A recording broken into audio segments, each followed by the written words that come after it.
The room went silent when Marcus leaned across the table and told me my work was basically pointless. People stared at their screens, pretending not to hear the humiliation landing squarely on my shoulders. I walked out that day carrying a cardboard box, but he never realized I was also carrying something far more powerful, something he had already depended on without understanding it. If you've ever been dismissed by someone who had no idea what you were really worth, subscribe and tell me in the comments. The real story starts after they thought I was gone. The quarterly review had already dragged on for 2 hours when Marcus finally strolled in, acting like he was doing us all a favor by showing up. He didn't sit. He hovered behind the chair across from me, arms folded, wearing that smirk people get when they think they've already won a fight you don't even know you're in. The fluorescent lights above us flickered just enough to make the room feel even more hostile. My coffee had gone cold, but I held the cup anyway, trying to ground myself while the tension settled over the table like dust. Marcus opened a thin folder and didn't bother hiding the dramatic sigh he'd been saving. "Amina," he said, as if the name itself annoyed him. "I've been reviewing headcount, and honestly, I cannot figure out what exactly you do here." There wasn't even a hint of curiosity in his voice, just performance. A couple of analysts shifted in their seats. No one looked at me. That was always the first sign something ugly was coming, the silence of people choosing safety over solidarity. Marcus kept going, pacing now, tapping the folder against his palm like a judge preparing a sentence. "We have entire departments doing what you supposedly manage. Systems run themselves these days. Automation should have made your role obsolete years ago. So why?" He paused, savoring the moment. "Are we still paying you a 6-figure salary?" It wasn't confusion driving him. It was the thrill of cutting someone down in public, the thrill of proving power in a room full of witnesses. I explained calmly that I oversaw Flowmatrix, the optimization engine coordinating every warehouse, driver route, and order sync across 3 states. He waved it off instantly. "The logistics thing. Right, but it's automated, which means it doesn't need a babysitter." A few people pretended to reread their notes. One cleared his throat. Someone's phone buzzed in the hallway, a tiny reminder that the world outside this humiliation kept moving. I kept my voice steady even when my heart kicked against my ribs. "The system requires oversight, daily adjustments, database updates when carriers change APIs, fallback routing during peak hours." "Sure," he said, cutting me off with a shrug. "Stuff I can handle, if they even need to." Then he smiled wider, the kind of smile people wear when they're about to twist the knife. "The metrics look great, smooth as silk, which means either you're not doing anything, or what you do doesn't matter." My phone buzzed on the table.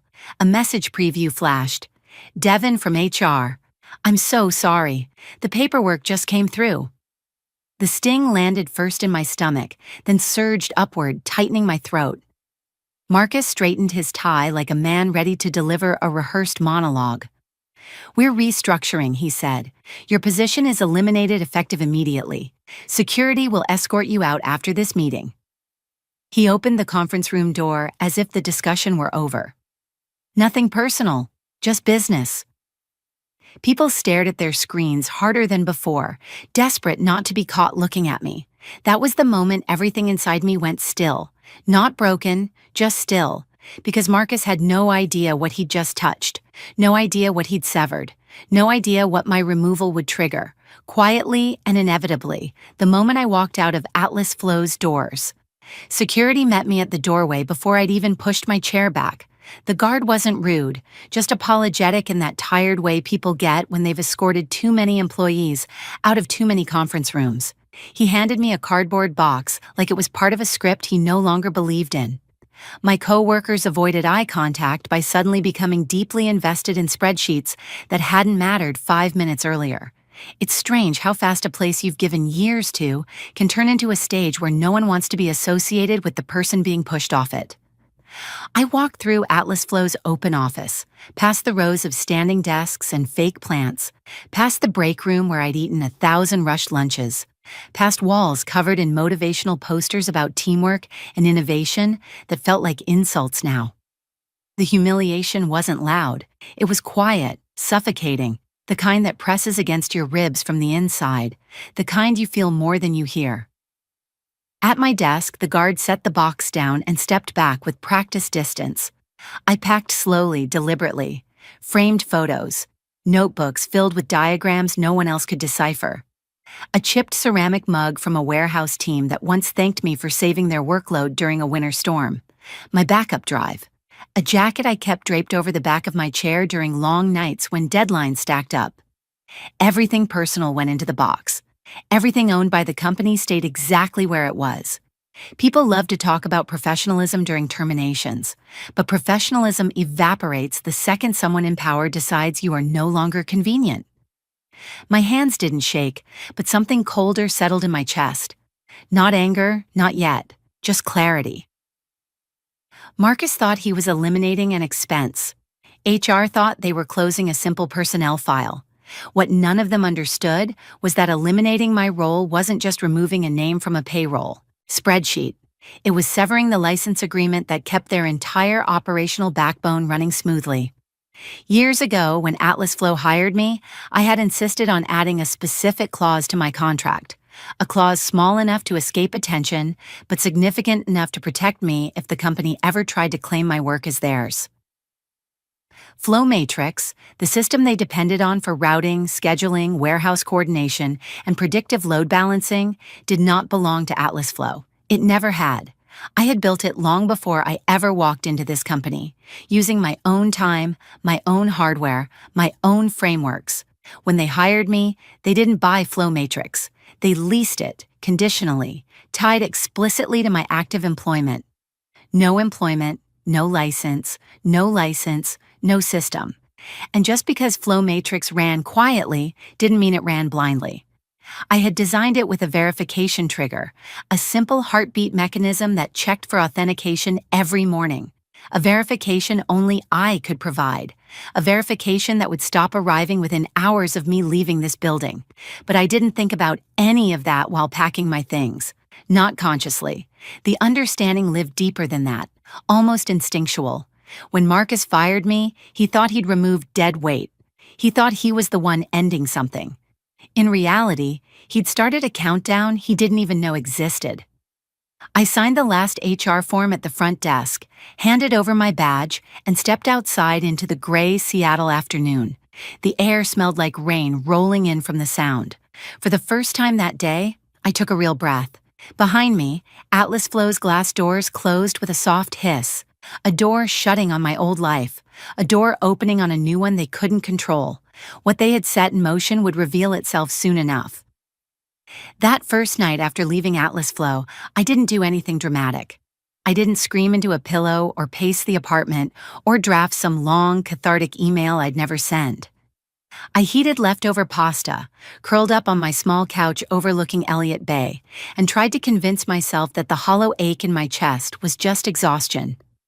My phone lay face down on the coffee table, buzzing every so often with messages I didn't check. I knew who they were from. HR always tries to soften their own missteps the moment they realize a termination isn't as clean as they assumed, but I wasn't ready to engage. Not yet. Instead, I opened my laptop and logged into my private dashboard, the only window into Flow Matrix that still belonged entirely to me. The system was running perfectly, just as it had every day for years. Trucks moving, loads balanced, warehouse workflows smoothing themselves into quiet efficiency. That was always the irony. The better a system works, the more invisible its architect becomes. Atlas Flow never understood that the operational harmony they took for granted wasn't magic. It was oversight they never bothered to learn about. Flow Matrix's verification ping was set for 5:30 a.m. every morning. A simple handshake, nothing flashy. But without it, the system followed the rules I'd written long before Marcus knew my name. A 36-hour grace period, then a controlled shutdown. They still had time before anything broke. Time they didn't know was slipping through their fingers. Around 9 p.m., my phone rang, an unknown number. I let it go to voicemail. A minute later, a text arrived. "Amina, this is Devin. Could you please call me? We need to finalize paperwork." Devin wasn't the enemy, but he wasn't my responsibility either. I closed the message without replying. The next morning, while making coffee, I refreshed the dashboard again. Flow Matrix was still humming, orders flowing, transport grid stable, but the clock had already begun its silent march toward the deadline. At Atlas Flow, I imagined Marcus walking through the office with that same inflated confidence he'd worn when firing me, completely unaware that the foundation beneath his operations was already shifting. I almost laughed at the thought. How often do people destroy the one thing keeping their world upright, simply because they never cared enough to understand its value? By noon, the calls became more frequent. First HR, then someone from operations, then an unfamiliar number with an out-of-state area code, probably the outside counsel they kept on retainer for situations they were too arrogant to anticipate. I let every call ring out. If they wanted something from me, they could wait until they realized what they had lost. The first sign of panic arrived Friday at dawn. 3 missed calls from Devin, 1 voicemail from Marcus that began with forced patience and ended with a sharp edge he couldn't hide. "We need access credentials," he said. "It's urgent. Our team can't adjust routing parameters." Already? I checked the dashboard. Flow Matrix had sent its ping at 5:30 a.m. No authentication, which meant the internal pressure was building faster than I expected. It wasn't failing yet. The system wouldn't collapse until the end of its cycle. But cracks were forming. Their operations team was discovering the limits of their knowledge. And Marcus, who thought automation meant invisibility, was about to learn how much work it truly took to keep an empire moving in the right direction. The countdown was still running. The grace period wasn't over, but the unraveling had already begun. The moment it happened, I wasn't even looking at the dashboard.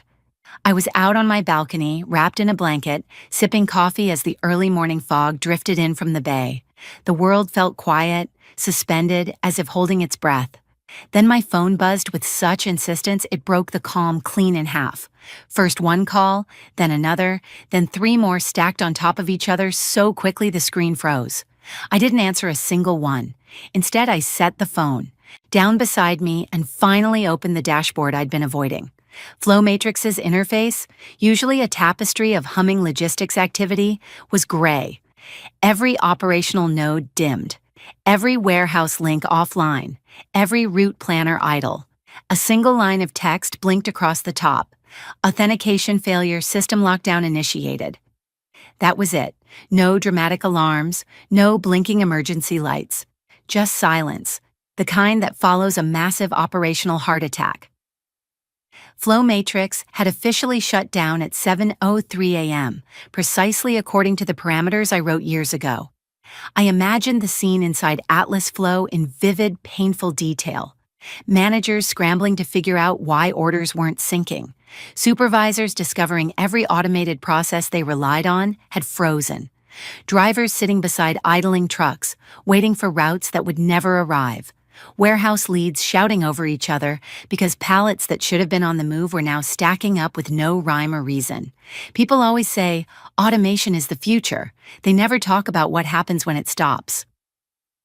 At 7:16 a.m., Marcus left his first voicemail. His voice carried the strained politeness of someone trying very hard to contain panic. "Amina, we're having some technical issues. If you could call me back, we'd appreciate your insight." Technical issues. That phrasing alone nearly made me laugh. At 7:42, he called again. The politeness was gone. "You need to give us access now. The operations team is locked out. Warehouses are at a standstill. We can't reroute anything." He didn't say please that time. At 8:10, the third voicemail arrived, and the panic had sharpened into fear. "Do you understand what's happening? We have trucks sitting idle across 3 states. Our clients are demanding updates. We can't even process basic load requests. This is a critical failure." I let each message play out in silence as I ate breakfast, the sound of his unraveling becoming a kind of dark soundtrack to the unraveling of his certainty. The calls kept coming. A dozen by mid-morning, HR operations, a number I knew belonged to Atlas Flow's legal team. Not one of them seemed to realize the truth. The collapse wasn't emotional. It was structural. Marcus hadn't fired an inconvenience. He had severed the operating spine of the company. And because he never cared to understand what kept his system stable, he also didn't understand how thoroughly he'd ensured its fall. By late morning, news must have leaked internally. I received texts from former co-workers, half curious, half terrified. Everything's down. They're blaming IT. Did you know anything about this? I didn't answer them either.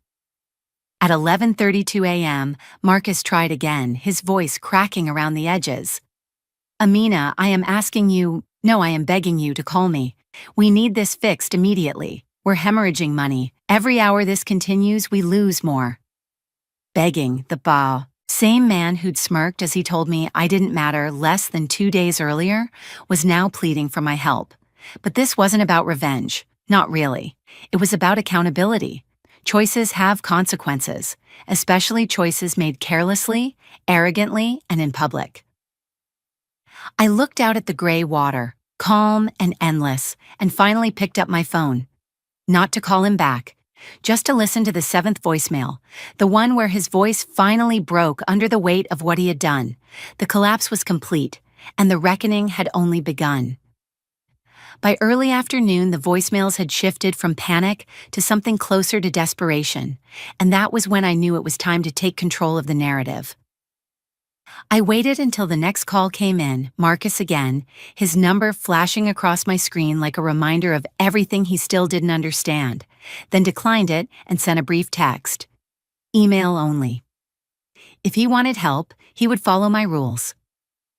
Within minutes, the email arrived, a fumbling mix of formal language and frantic subtext.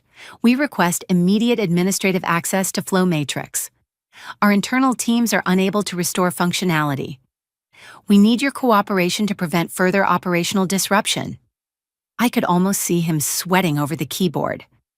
I read it twice, not because I needed clarity, but because I wanted to fully absorb the shift in power. Yesterday, I had been the expendable employee he dismissed in front of a room full of people. Today, I was the only person who could stop his company from imploding. I answered with a single line. I can assist under a consulting agreement.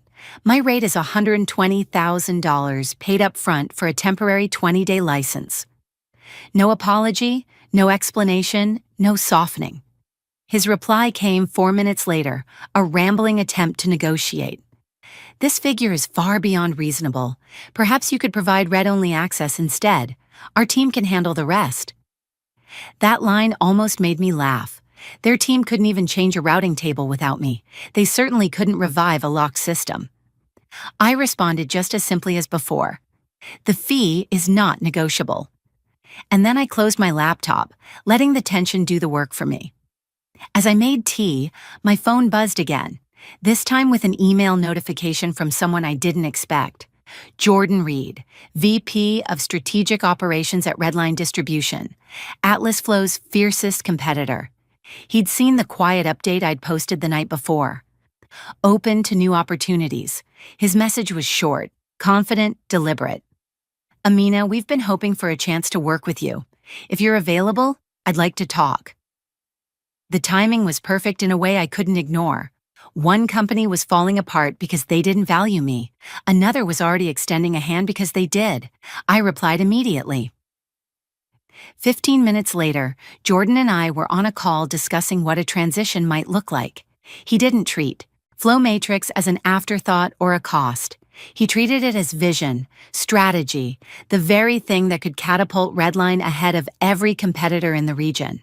And he treated me not as a replaceable cog, but as the architect of something powerful.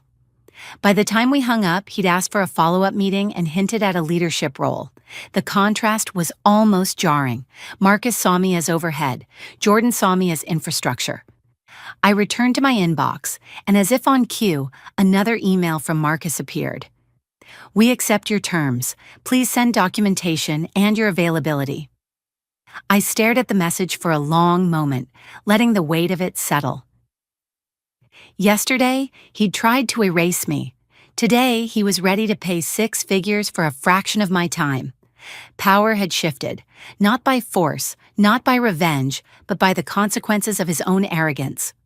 I drafted the consulting contract, sent it to him, and closed my laptop with a calm I hadn't felt in months. It was time to walk back into Atlas Flow, not as an employee, not as a subordinate, but as the person holding the only key they had left.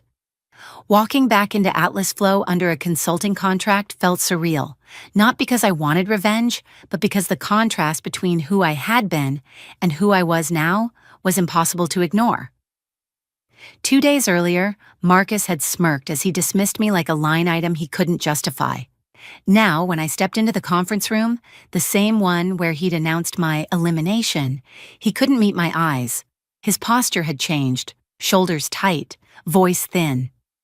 He passed the signed agreement across the table with a hand that trembled just enough to betray how much pressure he was under. But I didn't linger on him.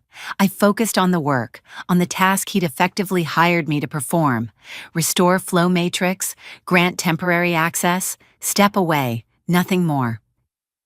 I entered my credentials, waited for the system to re-authenticate, and watched the room react as their phones began ringing with warehouse alerts announcing restored automation. Operation staff exhaled like divers coming up for air. Someone in IT actually slumped forward with relief. None of them asked how the system worked or why they couldn't manage it alone. They didn't dare. I walked out as soon as the job was done, the consulting fee already cleared in my account, and headed straight to my meeting with Jordan at Redline's headquarters. If Atlas Flow was a company built on old habits and complacency, Redline was the opposite: lean, curious, aggressive in the way successful companies have to be when they're hungry for growth.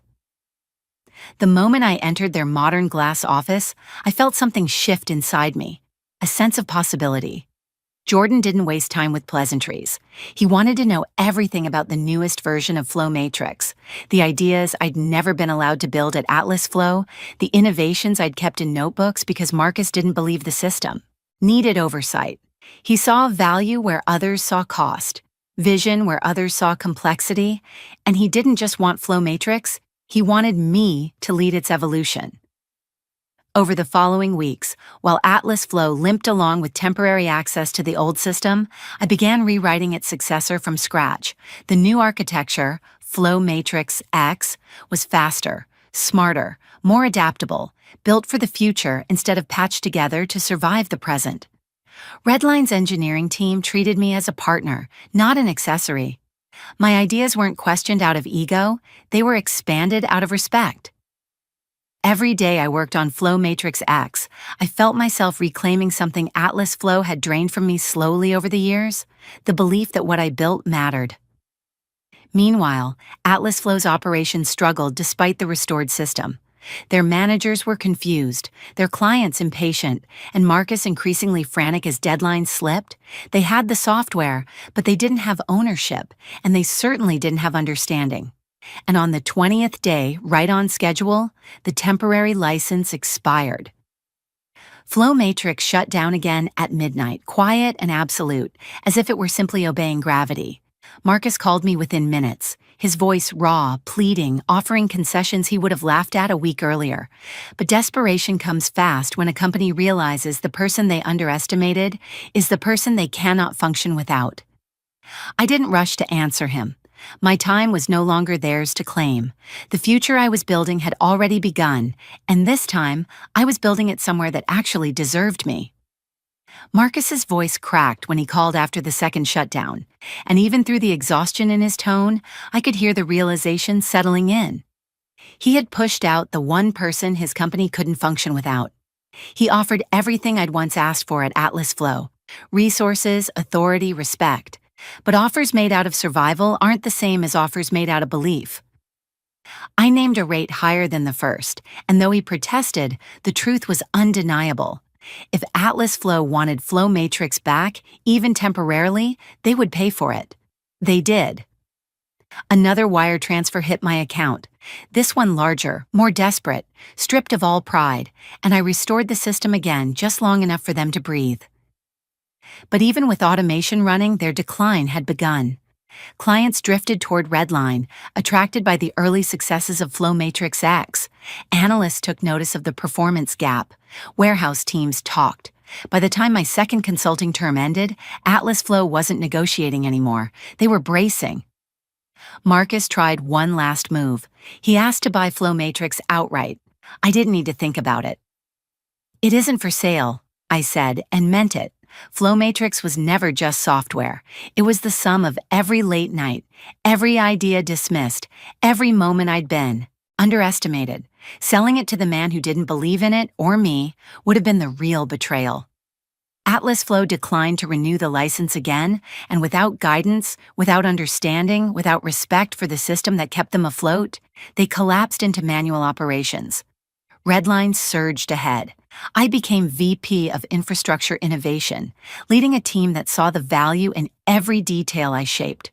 My world expanded, theirs shrank. Months later, I heard Marcus had resigned after a disastrous quarter. Someone forwarded me his farewell post filled with lessons about valuing talent. I read it once, closed it, and moved on. Because the real victory wasn't watching them fall, though they did. It was standing somewhere they could never have taken me, building something better, stronger, and entirely mine. Looking back, what stays with me isn't the shutdown or the money or even the promotion. It's the quiet strength I didn't know I was carrying until someone tried to take everything from me. When Marcus fired me, it felt like the floor dropped out from under my life. But beneath that fear was something sturdier. The choices I'd made long before he ever said my name. The clause I fought to include. The documentation I kept. The care I put into building something that could stand on its own. People like Marcus never see quiet preparation as power. They see it as passiveness, compliance, something forgettable. But that hidden strength, those small, steady steps I took years earlier, became the reason his world unraveled and mine finally opened. The truth is, I didn't win because I fought louder. I won because I had already protected myself long before anyone tried to test me. Quiet planning isn't glamorous. It doesn't get applause, but it gives you something far more valuable: choices, and the freedom to walk away when someone tries to decide your worth for you. If I could tell a friend one thing, it would be this: don't wait until someone pushes you out to realize how much power you already hold. Put the foundations in place now before you ever need them. When the day comes, you won't have to scream. You'll simply stand up and walk toward a life they never imagined you could have. How to get started today. Write down the work only you understand. Save proof of your contributions. Review every contract you sign. Fight for the clauses that protect you. Build skills outside your job so no one company owns your future. Keep records of decisions, approvals, and your role in them. Prepare quietly. Let time turn preparation into leverage. What moment taught you that you were stronger than they ever realized?